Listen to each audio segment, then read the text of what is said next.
Hello friends. आज early days trading psychology का second part पे मैं कुछ स्लाइड्स लेकर आया हूँ जिस पे डिस्कस करेंगे कि अर्ली ट्रेडिंग डेज में अपना ट्रेडिंग साइकोलॉजी कैसे मूव होता है। फर्स्ट पार्ट में हम लोगों ने काफ़ी सारे क्वेश्चंस के बारे में देखा था कि अपने दिमाग में क्या क्या क्वेश्चन आते हैं और उसको कैसे टेकल करना है। इस पार्ट में हम लोग उसी डिस्कशन को आगे बढ़ाते हुए आगे चलेंगे। तो सेकेंड पार्ट में हम लोग ये देखेंगे कि अभी जब आपका कोई पोजीशन ओपन है तो आपके दिमाग में उस समय क्या चलता है, what are the things going on in your mind when the positions are open overnight. तो आपको उस समय नींद नहीं आएगा, आप रात में SGX निफ्टी ही देखेंगे और लगभग रात को 2 बजे 3 बजे तक आप SGX निफ्टी देखेंगे, डाउ देखेंगे, देन नेस्डेक देखेंगे। ये सारे जो US स्टॉक्स हैं उनको देखेंगे आप और आप प्रे करेंगे कि कल मेरा पोजीशन सेफ ओपन हो, ज़्यादा गैप अप ना हो, गैप डाउन ना हो, क्योंकि ये ओवरनाइट रिस्क काफ़ी बड़ा रिस्क होता है जो कि आपके पूरे पोजीशन को वाइप के कैपिटल को वाइप अप कर सकता है। आपको उस समय रात में नींद नहीं आती है और आप सोचते हैं कि आपका जो पोजीशन सुबह ओपन हो वो आपके फेवर में ओपन हो।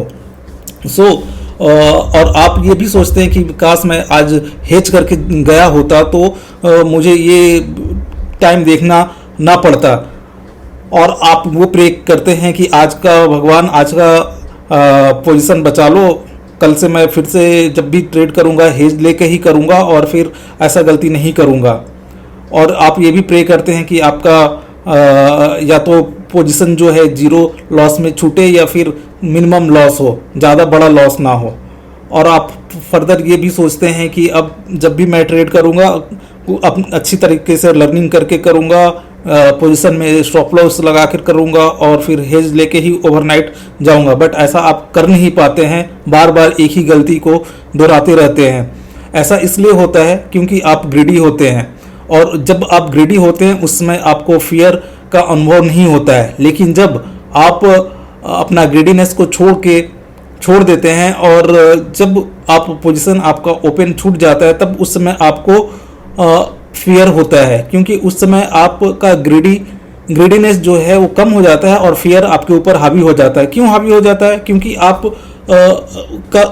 ग्लोबल मार्केट को देखने लगते हैं, SGX देख रहे हैं, डाउ देख रहे हैं, आप अपने लर्निंग को नहीं देख रहे हैं, आप अपने पोजीशंस के बारे में नहीं देख रहे हैं, आप सिर्फ ओवरनाइट जो रिस्क है उसके जो फैक्टर्स हैं जो ग्लोबल मार्केट से आप उनको देख रहे हैं, बट अपने इंडियन मार्केट के जो सिनारियो है उसको नहीं देख रहे हैं और नहीं जान रहे हैं। हाँ, अपना इंडियन मार्केट ग्लोबल मार्केट पर एक्ट करता है, बट बहुत बार हम लोगों ने देखा है कि वो रिवर्सल भी हो जाता है। सुबह में गैप डाउन खुला और देन वो रिवर्सल होके आपके पोजीशन पे आ गया। बट आप में इतना पैनिक होता है कि अगर बड़ा गैप डाउन खुलता है, 1% या 2% गैप डाउन खुलता है, आप पैनिक हो जाते हैं और अपने पोजीशन को लॉस में काट देते हैं। और जब फिर लॉस में काटते हैं तो उस समय आपको यह एहसास होता है कि मैंने तो लॉस ले लिया, बट आपने जैसे ही लॉस लिया उसके बाद ये आपके पोजीशन पे आ जाता है, उसमें आपको जीरो लॉस जीरो प्रॉफिट का कंडीशन में आ जाता है, दैट इज आपके ब्रेक इवन पर आ जाता है। और आप सोचते हैं काश मैं थोड़ा वेट कर लिया होता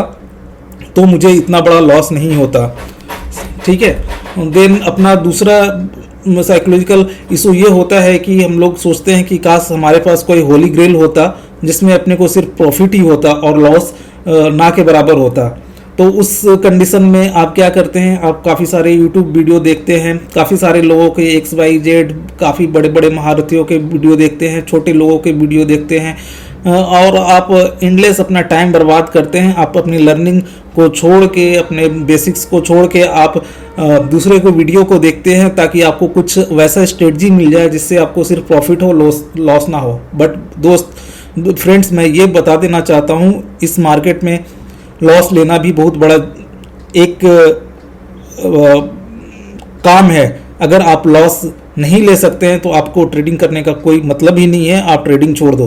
क्योंकि अगर आपको लॉस होता है तो लॉस को आपको कंट्रोल में करना है, मीन्स आपको प्रॉफिट बड़ा लेना है और लॉस छोटा।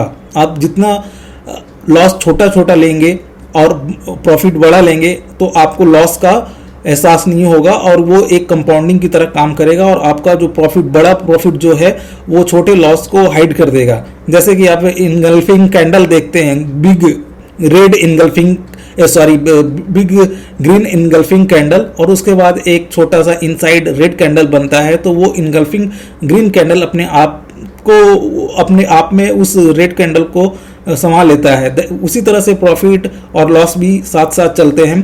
तो प्रॉफिट बड़ा करना है, लॉस छोटा करना है, बट हाँ, लॉस को सही टाइम पर बुक करना भी बहुत ज़रूरी है, अदरवाइज आप फंस जाएंगे और जो प्रॉफिट जो लॉस, छोटा लॉस है वो बड़े लॉस में तब्दील हो जाएगा। सो आपको प्रॉफिट करना तो ज़रूरी है ही, साथ साथ आपको छोटे लॉस लेना भी है। तो वो भी हमारे अर्ली डेज ट्रेडिंग में दिमाग में आता है कि हमें लॉस नहीं लेना है और आप होली ग्रेल के खोज में निकल पड़ते हैं। कभी कभी आप गूगल में सर्च करते हैं, कभी आप ट्विटर में जाते हैं, इंस्टाग्राम में जाते हैं, दिन दूसरे के टिप्स पे भी आप ट्रेड करते हैं। फिर कभी आप सोचते हैं कोई वेबिनार ले लें, कोई 50,000 1 लाख का कोर्स कर लें ताकि आपको हमेशा प्रॉफिट ही हो, लॉस ना हो। बट फ्रेंड्स, वैसा करने की कोई ज़रूरत नहीं है। अपने आप बेसिक्स पे ध्यान दो और जितना हो सके अपने पर वर्क करो, अपने साइकोलॉजी पे वर्क करो, क्योंकि अर्ली डेज में ही अपने आप साइकोलॉजी को सही कर लेते हो तो आपको कोई भी फिर पीछे नहीं कर पाएगा। आप जितने साइकोलॉजिकली स्ट्रोंग होगे आप उतना अच्छा करते जाओगे। और साइकोलॉजी आपका कैसे बिल्डअप होगा, आपको छोटे छोटे लॉस लेना है, बड़े बड़े प्रॉफिट लेना है। चलो कभी कभार बड़ा लॉस भी हो गया, बट लॉस इतना बड़ा नहीं होना चाहिए कि आपका पूरा का पूरा कैपिटल ही वाइप आउट हो जाए। सो आपको वो ध्यान में रखना है कि आपको कितना लॉस लेना है और कैसे लेना है, और मार्केट के सिनारियो के हिसाब से आपको ट्रेड करते रहना है। नेक्स्ट, अब कभी कभी ये भी ध्यान में आता है कि आप को इनिशियली ये भी पता नहीं होता है कि आपको किस टाइप के ट्रेड लेने हैं। मीन्स मार्केट कैसा चल रहा है, मार्केट का बिहेवियर क्या है, मार्केट में बुल रन चल रहा है, बियर रन चल रहा है या साइडवेज चल रहा है, वो भी आपको पता नहीं चलता है। तो उस कंडीशन में आप ट्रेड भी नहीं ले पाओगे। डायरेक्शनल ट्रेड लेना है या नॉन डायरेक्शनल ट्रेड लेना है, ट्रेड कितने टाइप के होते हैं, ऑप्शंस में किस तरह से आप स्ट्रेटजी बना सकते हैं, आपको उस समय इनिशियल डे में कुछ भी पता नहीं होता। तो उसके लिए आपको थोड़ा स्टडी करना होगा, अपने आप को आपके बेसिक्स पे ध्यान देना होगा। डायरेक्शनल में 2 टाइप के ही ट्रेड होते हैं, आइदर अप ट्रेंड होता है या फिर डाउन ट्रेंड होता है। तो आप अगर ऑप्शन सेलर हैं तो आपको पुट सेल करना है, अगर आप ऑप्शन बायर हैं तो कॉल को बाई करके जाना है। उसी तरह से डाउन ट्रेंड में आपको कॉल को सेल करना है और पुट को बाई करना है।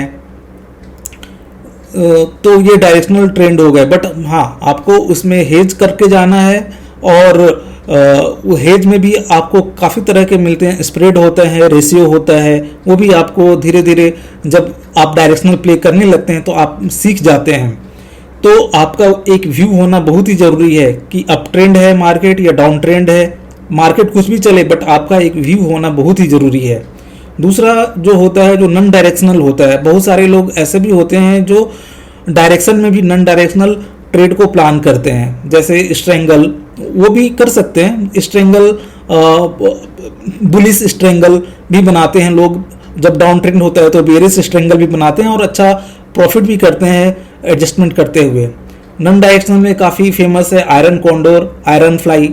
इसमें आजकल आयरन फ्लाई काफ़ी ज़्यादा फेमस है क्योंकि आप स्ट्रेडल लेते हैं एंड उसके 2 ब्रेक इवंस जो होते हैं उसको आप बाई करके जाते हैं, जिससे एक आयरन फ्लाई बन जाता है। तो ये भी, बट उसका भी एडजस्टमेंट करना आपको आना चाहिए। सो आपको उसमें अपने लर्निंग पे ध्यान देना है। अर्ली डेज में आपको ये कुछ भी नहीं पता होता है और आप या तो नेकेड सेल करते हैं, नेकेड बाई करते हैं या कुछ भी करते हैं और आपको लॉस होता है। इसलिए आपको अर्ली डेज में ये सारे स्ट्रेटजीज़ को सीखना ज़रूरी है, जो कि मैं आने वाले दिनों में हो सके तो एडवांस फॉर्म में ही बताऊंगा एज पर मार्केट ट्रेंड, और मार्केट का जो डायरेक्शन है उसके हिसाब से ही मैं 1-2 वीडियो बनाऊंगा ताकि आप लोगों को समझ में आए। दूसरा सबसे बड़ा प्रॉब्लम ये होता है अर्ली डेज में कि आपको एंट्री कब करना है, एग्जिट कब करना है, ऑप्शंस कब बाय करना है, कब सेल करना है, कितने प्रीमियम का लेना है और कब लेना है, कैसे ट्रेड करना है, काफ़ी लोगों को नहीं पता होता है। लोगों को सिर्फ ये पता होता है कि थर्सडे को एक्सपायरी डे है, ऑप्शन उस दिन तो जीरो हो जाएगा, तो लोग क्या करते हैं फ्राइडे को, थर्सडे को, नेक्स्ट थर्सडे का ऑप्शंस के प्रीमियम को सेल करके बैठ जाते हैं और जब मूव आता है तो फिर बड़ा लॉस लेके बैठते हैं। बट और same vice versa option buying में भी सेम होता है। लोग सोचते हैं कि ऑप्शन का प्रीमियम है अभी ले लो तो वो बढ़ता ही जाएगा, बट लोग थीटा को भूल जाते हैं, वेगा को भूल जाते हैं। लोग ग्रिक्स भी नहीं जान पाते हैं कि ग्रिक्स क्या होता है। अर्ली डेज में इवन मैं भी ग्रिक्स नहीं जानता था, इंडिया विक्स क्या होता है वो नहीं जानता था, ऑप्शंस के आईवी क्या होते नहीं जानता था, ऑप्शन का प्रीमियम कैसे डिफाइन हुआ है, कैसे बना है और उसका किन किन इंग्रेडिएंट्स का उस पर असर होता है वो मैं नहीं जानता था। बट धीरे धीरे सीखते सीखते एक्सपेरिमेंट करते करते वो आ गया। तो ये सब सीखना अर्ली डेज में बहुत ही ज़रूरी है। आप एकदम से मार्केट में मत कूद पड़ो और ये मत करो कि आपका पूरा कैपिटल ही वाइप अप हो जाए। सो आपको धीरे धीरे लर्न करना है और ये सारे चीज़ों को कंट्रोल करते हुए, आपके अपने इमोशन को कंट्रोल करते हुए सीखना है। कोई भी ट्रेडर को ट्रेडर बनने में एक दिन में नहीं बनता है, एक साल में नहीं बनता है, एटलीस्ट 2 साल 3 साल 4 साल जब वो पूरा स्क्रीन को देखता है, समझता है, वो हर समय उसी के ख्यालों में रहता है, तभी वो बन पाता है, तभी उसको समझ में आता है कि मार्केट में क्या चल रहा है। फिर वो अपना एनालिसिस कर पाता है और देख पाता है कि क्या करना है। तो आपको अर्ली डेज में इन सब चीज़ों का ध्यान रखना है और प्रीमियम कैसे बिहेव करता है उस पर ज़्यादा फोकस करना है, प्राइस पे ज़्यादा फोकस करना है, ना कि इंडिकेटर्स पे। आजकल काफ़ी सारे इंडिकेटर्स हैं, काफ़ी सारे लोग इंडिकेटर्स पे काम करते हैं, बट उन पे आपको ध्यान ही नहीं देना। आपको अपने ऑप्शंस के प्राइस पे, मार्केट के बिहेवियर पे और अगर आप इंडेक्स में ट्रेड कर रहे हैं तो इंडेक्स का प्राइस कैसे मूव कर रहा है, कैसे चल रहा है, उस पर ध्यान देना जरूरी है। तो फ्रेंड्स, आज सेकंड पार्ट यहीं पे समाप्त करते हैं। नेक्स्ट पार्ट में मैं और भी कुछ लेके आऊँगा साइकोलॉजी पे भी। मोस्ट प्रोबेबली वो ड्रॉडाउन के ऊपर होगा कि ड्रॉडाउन में हमारा साइकोलॉजी कैसा होता है और ड्रॉडाउन में हम कैसे उसको बिहेव कर सकते हैं, उसको कैसे अपने साइकोलॉजी को रोबस्ट बना सकते हैं। Okay friends, thank you for watching. Do subscribe and let me know अगर आपके कोई क्वेश्चंस हो तो। Thank you.